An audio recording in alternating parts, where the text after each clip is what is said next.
Researchers and old people alike seem to believe that social media has a profound effect on our generation's intelligence. However, evidence would suggest that we are smarter than previous generations. Take IQ tests, for example.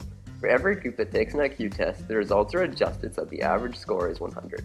This is why IQ tests that involve lots of people create a more accurate representation of your intelligence in relation to the world. IQ tests, such as the Wechsler Intelligence Scale for Children, update periodically in order to keep the average group scoring average results. The Flynn effect takes note of the detail that when test takers took an old version and a recent version of the test at the same time, they scored considerably better on the older test. This means that our average IQ is getting higher. So why do we think that as a population we're becoming less intelligent over time? And is there a link between intelligence and media? In order to answer that question, we need to start by defining intelligence.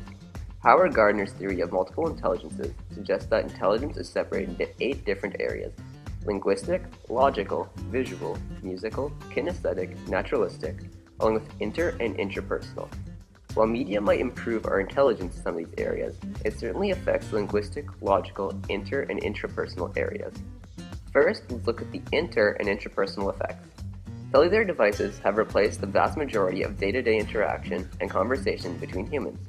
According to a survey completed by Time Magazine and Qualcomm, 9 in 10 adults have a smartphone.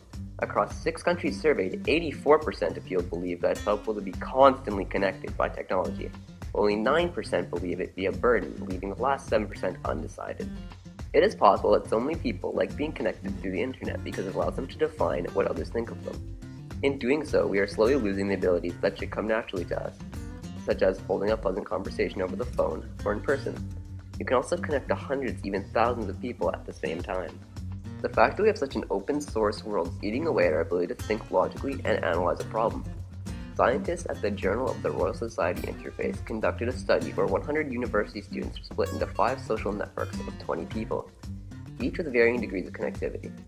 They then posed questions to the students, allowing them to use social networks created. The study found that the networks with more free communications answered more questions correctly. This leads scientists to believe that people are losing their ability to analyze questions. By having access to thought-out solutions to problems without having to do the thinking ourselves, we are letting our thinking ability sit dormant like an unused muscle. Constant exposure to social media also has a profound effect on the English language and our ability to use it.